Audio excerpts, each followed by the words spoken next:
أعوذ بالله من الشيطان الرجيم. بسم الله الرحمن الرحيم.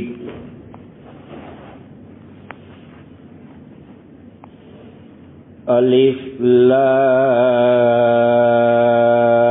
را تلك آيات الكتاب المبين. إنا أنزلناه قرآنا عربيا لعلكم تعقلون.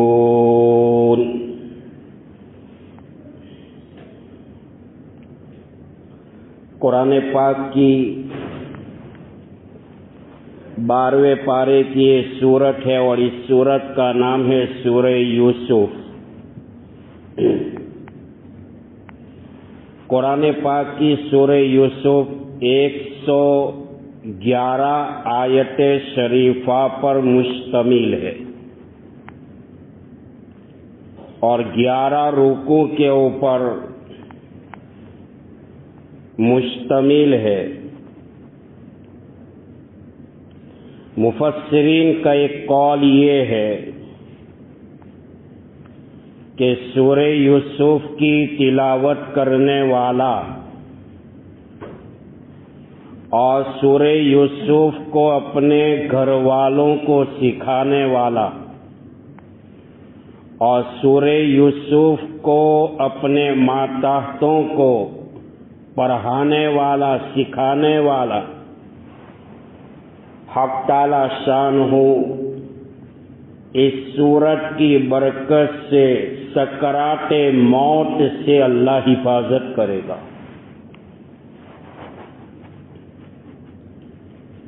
مفسرین فرماتے ہیں سورہ یوسف کی خاصیت یہ ہے اگر کسی آدمی کو نوکری سے ملازمت سے یا عہدے سے یا اپنے مقام سے خارج کر دیا ہو، سورہ یوسف کی اگر تلاوت کی جائے یقین کے ساتھ تو اس سورہ یوسف کی برکت سے اللہ اس عہدے پر، اس مقام پر، اس نوکری پر، اس کے مقام پر اللہ دوبارہ ان کو واپس کرے گا.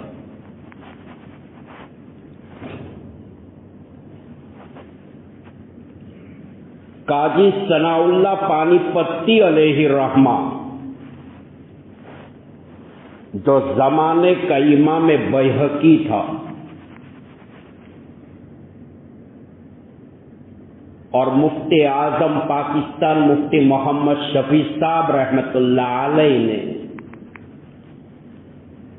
سورہ یوسف کی تفسیر کرتے ہوئے یہاں تک لکھا ہے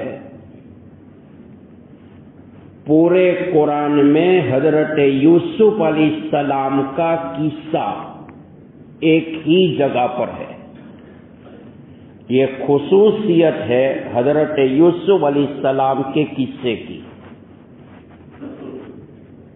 دیگر انبیاء علیہ السلام کا تذکرہ قرآن پاک میں اللہ نے جو بیان کیا ہے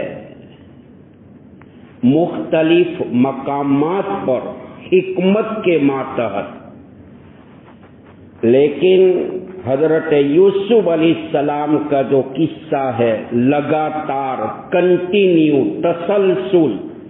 مسلسل ایک ہی جگہ کے اوپر بیان کیا ہے. یہ حضرت یوسف علیہ السلام کے قصے کی خاص شان شوکت ہے.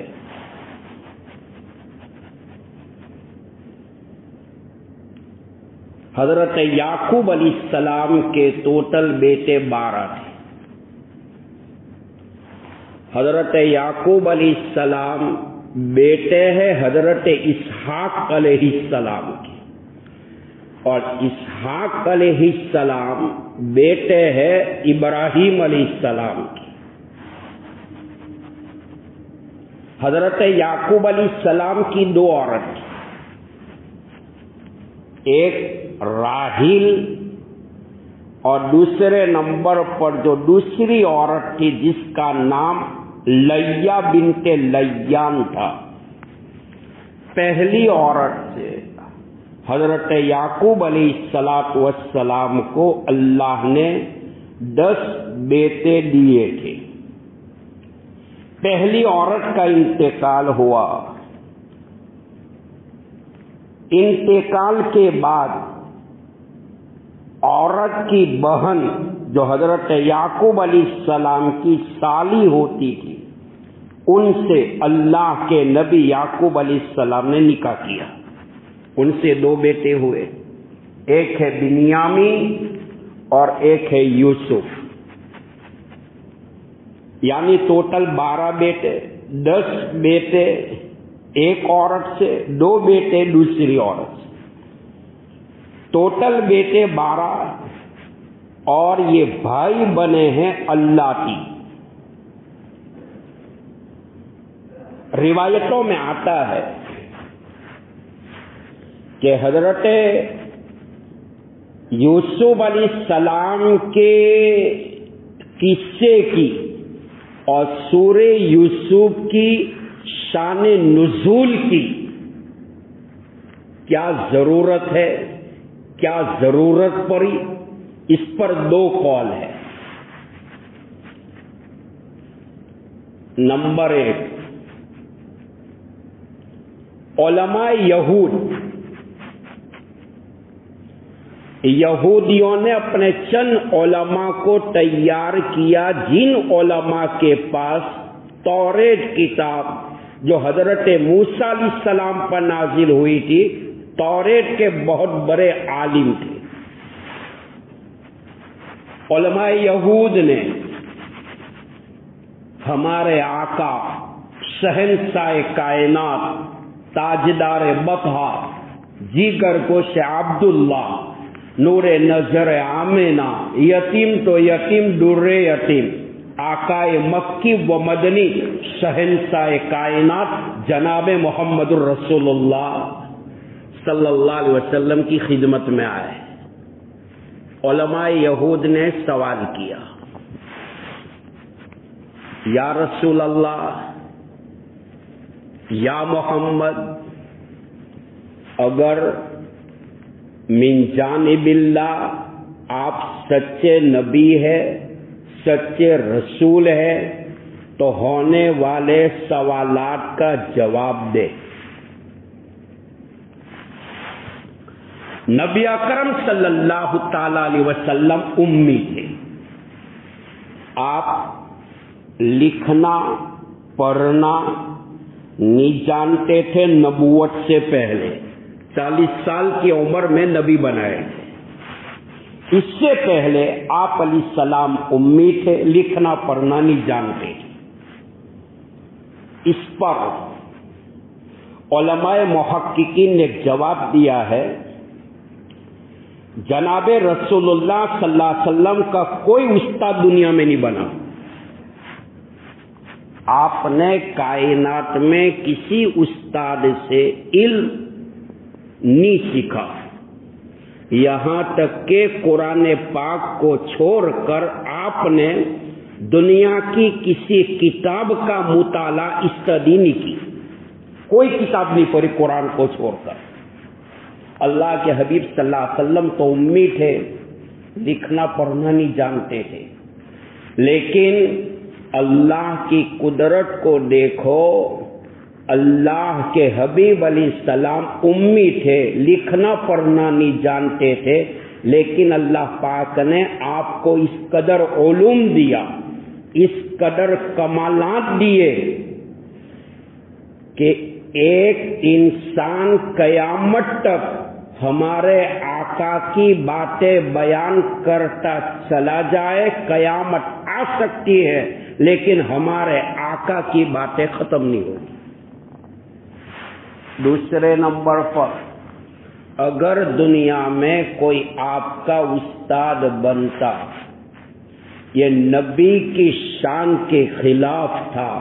دنیا میں کوئی استاد حد سے زیادہ طالب علم کو ڈانٹ دیتا ہے، اللہ نے عرش پر بھی اس بات کو گوارا نہیں کیا کہ میرے محبوب کا کوئی استاد دنیا میں بنے اور حد سے زیادہ میرے نبی کی تنبیہ کرے، یہ میرے نبی کی شان کے خلاف ہوگا۔ امی تھے، لکھنا پڑھنا نہیں جانتے تھے۔ علماء مفسرین فرماتے ہیں 1,24,000 کم و بیش نبیوں کی شریعت کا علوم، 104 کتابیں جو آسمانوں سے اللہ نے اتاری ہے، یہ تمام کا تمام علوم آپ کی شریعت میں اور قرآن میں موجود ہے۔ بہرحال علماء یہودا ہے، اللہ کے نبی صلی اللہ علیہ وسلم تو امی تھے، لکھنا پڑھنا نہیں جانتے تھے۔ پہلا سوال کیا کہ اگر آپ سچے نبی ہیں تو ہمیں یہ بتاؤ کہ یعقوب علیہ السلام کی اولاد مصر کیوں منتقل ہوئی؟ پہلا سوال۔ دوسرا سوال، یوسف علیہ السلام کا قصہ کیا تھا؟ اللہ کے حبیب علیہ السلام خاموش ہے۔ آپ کو اس بات کا بھی پتہ نہیں تھا کہ قصہ یوسف کیا ہے، اور یعقوب علیہ السلام کی اولاد مصر کیوں منتقل ہوئی؟ آپ خاموش ہے۔ اللہ پاک نے جبرائیل علیہ السلام کو وحی کے ذریعے وحی لے کر بھیجا اور پورے سورہ یوسف آپ کے اوپر نازل فرمائی۔ ہمارے آقا علیہ السلام نے علماء یہود کے سامنے قصہ یوسف کو اور یعقوب علیہ السلام کی اولاد کا تذکرہ اس انداز سے کیا کہ جن کا ذکر توریت میں بھی اتنا نہیں تھا، اتنا تفصیلاً خلاصہ آپ نے خلاصے کے طور پر مکمل طور پر بیان کیا۔ اللہ فرماتے ہیں میرے محبوب کا قصہ یوسف کا بیان کرنا اور یعقوب علیہ السلام کی اولاد مصر کیوں منتقل ہوئی، ان کے احوال، ان کے واقعات کو بیان کرنا، تاکہ یہ علماء یہود اور یہودی میرے نبی کی نبوت پر اور رسالت پر، حقانیت پر اور صداقت کے اوپر وہ لوگ ایمان لے آئے۔ فرمایا الف لام را۔ قرآن پاک میں سورت کے شروع میں جہاں یاسین ہے، طٰہٰ ہے، کاف ہا یا عین صاد ہے، توسین ہے، توسین میم ہے، یہ سب حروف مقطعات۔ کیا ہے بھائی؟ حروف مقطعات۔ فرمایا حروف مقطعات کا سورت کے شروع میں آنا اس بات کی دلیل ہے، اس کا مطلب، اس کا معنی، اس کا مفہوم اللہ اور رسول اللہ صلی اللہ علیہ وسلم کے درمیان میں ایک راز ہے۔ فرمایا کہ ہمیں اس میں پڑھنے کی ضرورت نہیں ہے، لیکن جواب دیا ہے علماء مفسرین نے، دعا کرنے والا فرش کے اوپر جب دعا کرتا ہے اور اپنی دعا میں حروف مقطعات کا تذکرہ کرتا ہے، حروف مقطعات کی برکت سے دعا کرنے والے کی دعا فرش عرش پر پہنچتی ہے۔ تلک آیات الکتاب المبین، قرآن پاک کی صاف صاف باتیں اللہ نے قرآن پاک کے اندر آیت کے عنوان پر نازل کی ہے۔ اس کے بارے میں مفسرین فرماتے ہیں کہ تلک آیات الکتاب المبین، علماء یہود اور یہودی لوگ میرے محبوب کے اوپر ایمان لے آئیں انا انزلناہ قرآنا عربیا لعلکم تعقلون، یقیناً اس قرآن کو عربی بنا کر ہم نے اتارا ہے تاکہ تم سمجھ سکو۔ دیکھو میرے بھائیو، قصے یوسف کے سوالات کرنے والے عرب کے لوگ تھے، عرب کے یہودی تھے۔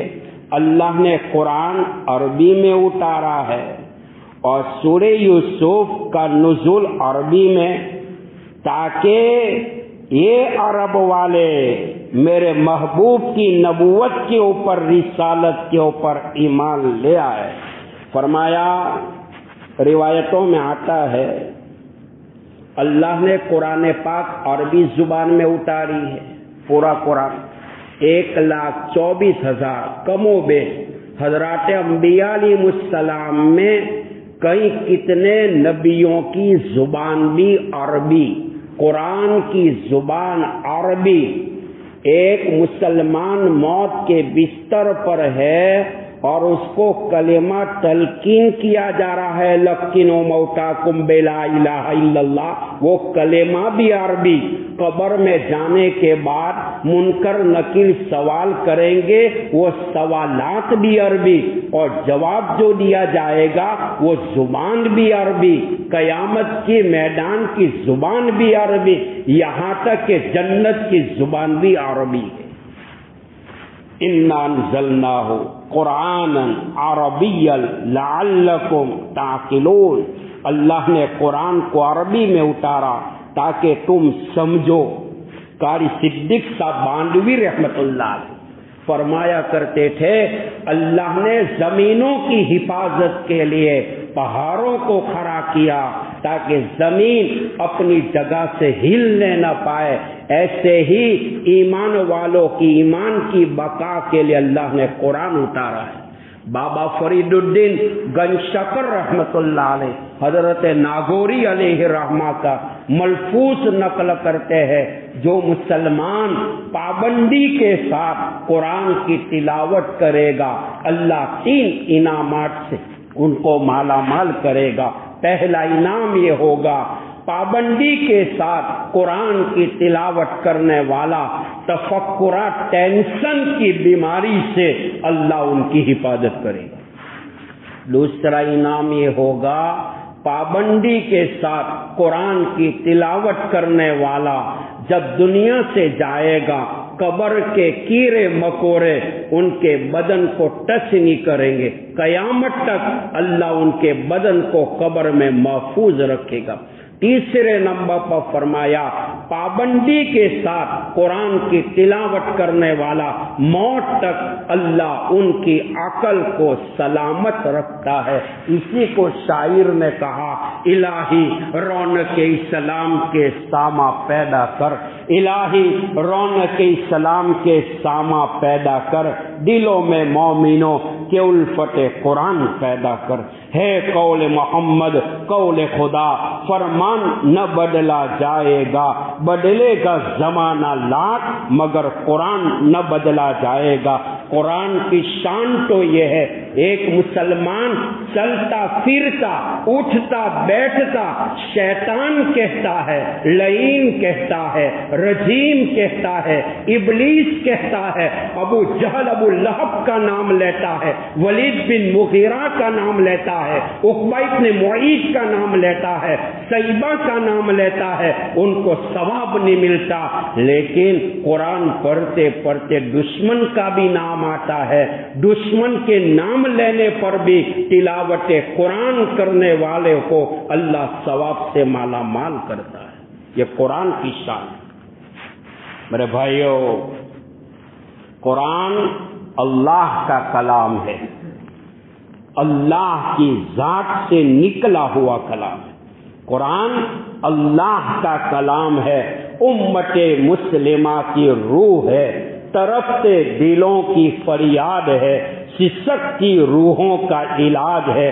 جس قرآن نے درندہ صفت انسانیت کو جھنجھوڑ کر حیات آفری زندگی گزارنے کا پیغام دیا، بربریت کی خونے دلدل میں پھنسے ہوئے انسانوں کو امن و انصاف عطا کیا، بدوؤں کو ساربان اور سالار کارواں بنایا، وحشت و جہالت کے اندھیروں میں علم و عرفان کے دیے روشن کیے، مردہ دلوں میں ایمان ایقان کی باد بہاری پیدا کی۔ عرب و اسلام کی عظمت کا سکہ جس قرآن نے چہاردانگ عالم میں بٹھایا، گنگوں کو زبان عطا کی، فصاحت و بلاغت کے شہ سواروں کو قرآن نے چیلنج کیا، احتساب نفس احتساب کائنات کے پیغام سے دنیا کو روشناس کرایا، پوری انسانیت کو بیدار کر کے ان کے دلوں میں عزت و حرمت، امانت و دیانت، عصمت و عفت، کرم و سخاوت اور شال معاشرہ کی تعمیر کی۔ قرآن کے ایک ایک لفظ نے کائنات کے چپے چپے کو بدل دیا۔ الہی رونق اسلام کے ساما پیدا کر، دلوں میں مومنوں کے الفت قرآن پیدا کر۔ ہے قول محمد، ہے قول محمد، قول خدا، فرمان نہ بدلا جائے گا، بدلے گا زمانہ لاکھ مگر قرآن نہ بدلا جائے گا۔ سمندر کی کشتی پہاڑ پہ نہیں چڑھ سکتی، جس کے سینے میں قرآن ہو اس پہ تلوار نہیں چل سکتی۔ اتنی زبردست کتاب۔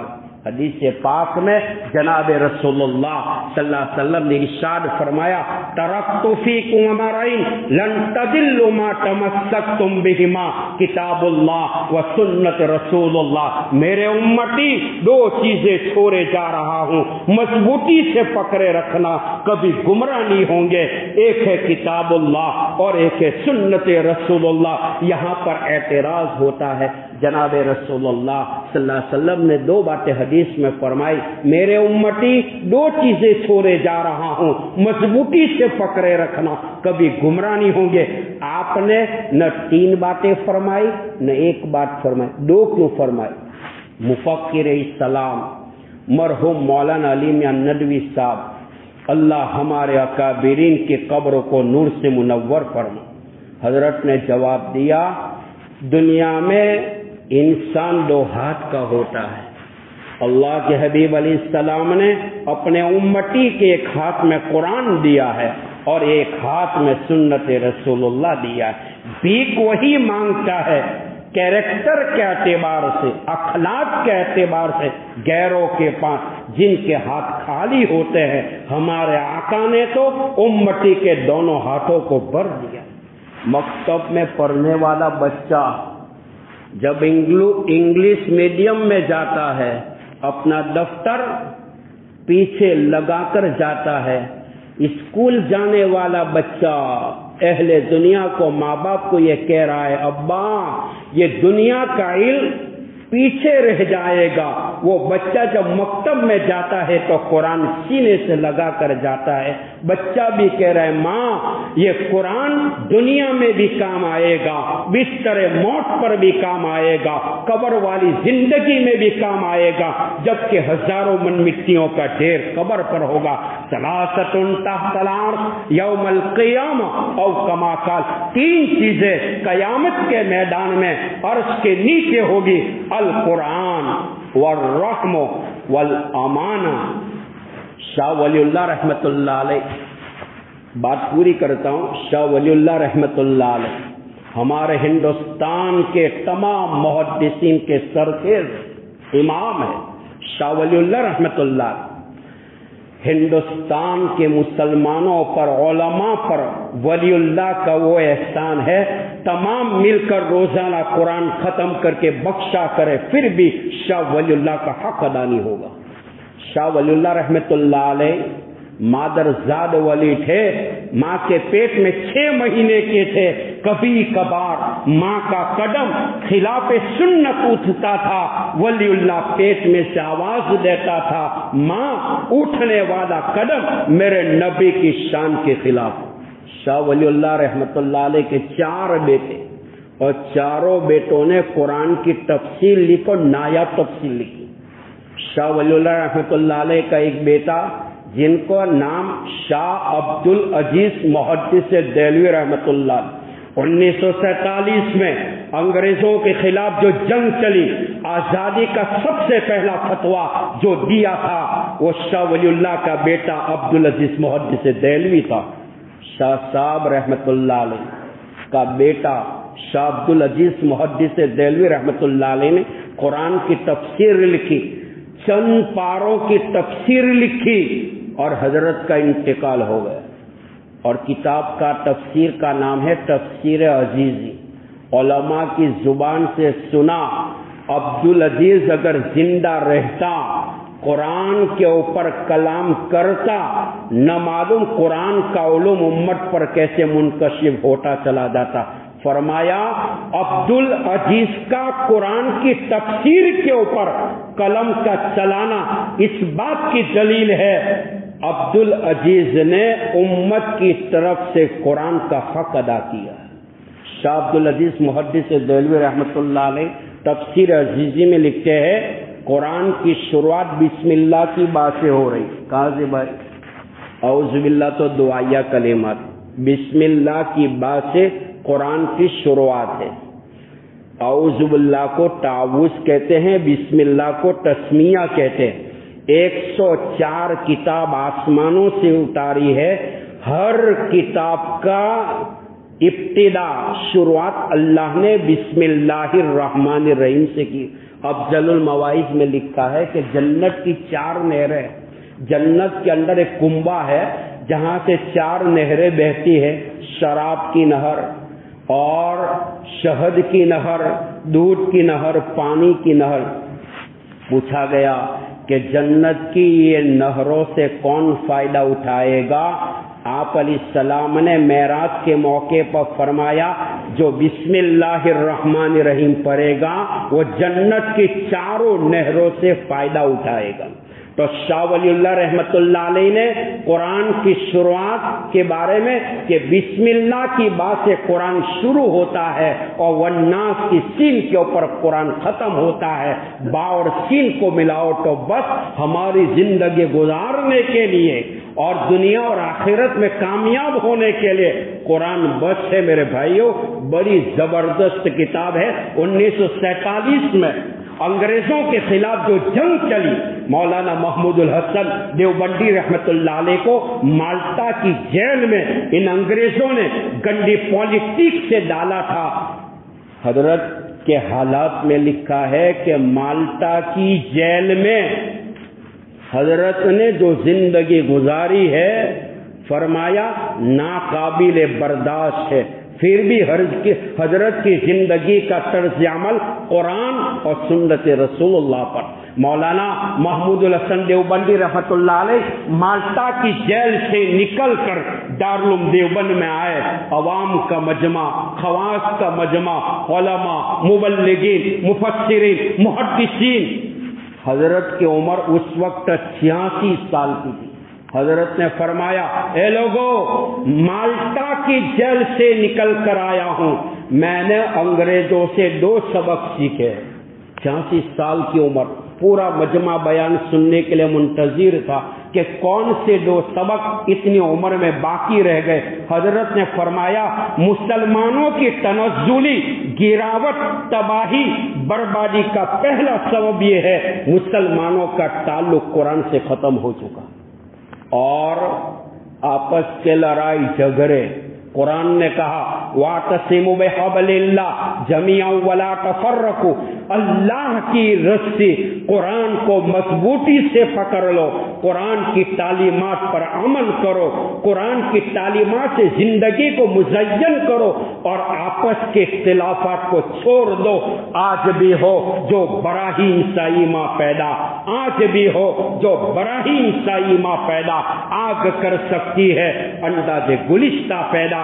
شاعر نے کہا الہی رونق اسلام کے سامہ پیدا کر، دلوں میں مومنوں کہ الفت قرآن پیدا کر، ہے قول محمد قول خدا، فرمان نہ بدلا جائے گا، بدلے گا زمانہ لاکھ مگر قرآن نہ بدلا جائے گا۔ اب میں آ رہا ہوں اپنے اصلی مضمون کے اوپر کہ اللہ نے قرآن کو عربی میں اتارا ہے۔ 104 کتابیں آسمانوں سے اتاری ہے۔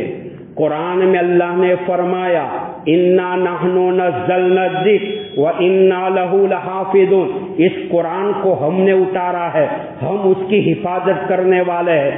قرآن کی حفاظت کا وعدہ کس نے کیا ہے میرے بھائی؟ اللہ نے۔ 4 چیزوں کی حفاظت کا ذمہ اللہ نے اپنے سر پہ لیا ہے، کتاب اللہ، کتاب اللہ، کتاب اللہ، صلاۃ اللہ، رسول اللہ، بیت اللہ۔ وہ فانوس بن کر جس کی حفاظت ہوا کرے، وہ شمع کیا بوجھے جسے روشن خدا کرے، نور خدا ہے۔ کفر کی حرکت پہ کھنڈا زن، اسلام کفاروں سے مٹایا نہ جائے گا، نور خدا ہے۔ کفر کی حرکت پہ کھنڈا زن، پھونکوں سے یہ چراغ بجھایا نہ جائے گا۔ قرآن کو مٹانے والا مٹ گیا، قرآن کو مٹانے والا مٹ گیا۔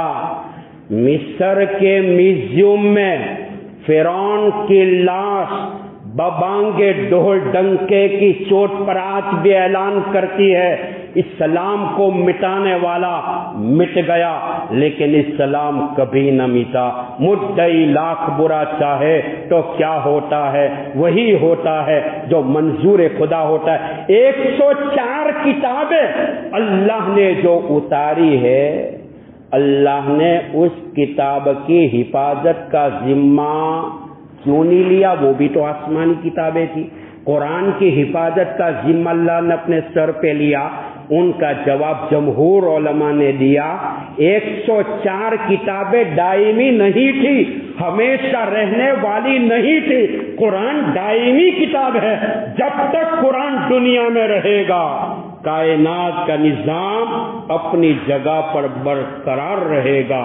جب دنیا سے قرآن اٹھا لیا جائے گا، قرآن کے نقوش اٹھا لیے جائیں گے، بیت اللہ کی بے حرمتی ہوگی، اللہ ساری کائنات کے نظام کو درہم برہم کر کے رکھ دے گا۔ اللہ ہم سب کو عمل کی توفیق عطا فرمائے۔ قرآن کی تلاوت سے اللہ ہماری زندگی کو مزین فرمائے، قرآن کی تعلیمات سے ہمارے گھروں کو روشن فرمائے، ہماری نسلوں کی دلوں میں قرآن کی عظمت پیدا فرمائے، قرآن سے وابستگی نصیب فرمائے۔ قرآن میں ہے شہر رمضان الذی انزل فیہ القرآن، یہ وہ مہینہ ہے جس مہینے میں اللہ نے قرآن اتارا ہے۔ اللہ میرا اور آپ کا، پوری امت مسلمہ کا خاتمہ ایمان پر فرمائے، اور مہلک بیماریوں سے، لا علاج بیماریوں سے اللہ ہر مسلمان کی حفاظت فرمائے، اور جو مسلمان اس بیماری میں دنیا سے جا چکے ہیں اللہ ان کی قبروں کو نور سے منور فرمائے، گری کے رحمت فرمائے، کروٹ کروٹ کے اوپر سکون چین نصیب فرمائے۔ ہلاک کرنے والی بیماریوں سے قرآن کی برکت سے اللہ ہم سب کی حفاظت فرمائے۔ اللہ زندہ رکھے تو ایمان پر زندہ رکھے، موت دے تو اللہ ایمان والی موت دے، بیت اللہ کے طواف والی موت دے۔ یہ اللہ اگر تو راضی ہے تو مدینہ کی مٹی ہمیں نصیب فرمائے۔ آمین آمین۔ عید و آزمن و جملہ جہاں آمین بات، وآخر دعوانا ان الحمد للہ رب العالمین۔ سبحان اللہ و بحمدک، سبحانک اللہم و بحمدک، ونشہد ان لا الہ الا انت، نستغفرک ونتوب الیک۔ سبحان ربک رب العزت عما یصفون وسلام علی المرسلین والحمد للہ رب العالمین۔